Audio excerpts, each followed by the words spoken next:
5 jours de l'année, ou veille Bouddha moun. Ou compte tout le monde qui passe, ou compte tout le monde qui gagne l'argent, ou compte tout le monde qui a l'école, ou compte tout le monde qui parle l'école, ou compte qui est-ce qui est qui est-ce qui pas ou compte tout le monde very well.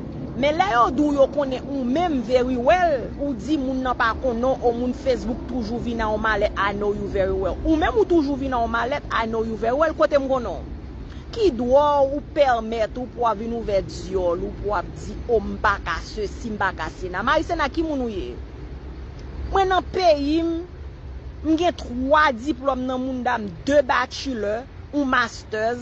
D'ailleurs ou même ou pas parler anglais high school, ou pas même gagner anglais high school, ou pas ka di per Facebook ou gen mezi anglais nan bouche ou.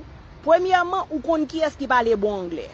Pas gen moun sur Facebook qui parle bon anglais, ou kon qui est-ce qui parle bon anglais. Pourtant, ou même ou pas parler anglais.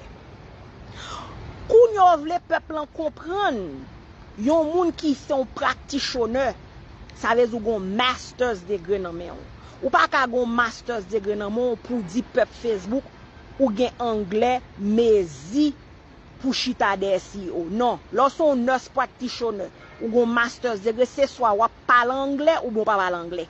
C'est soit qu'on parle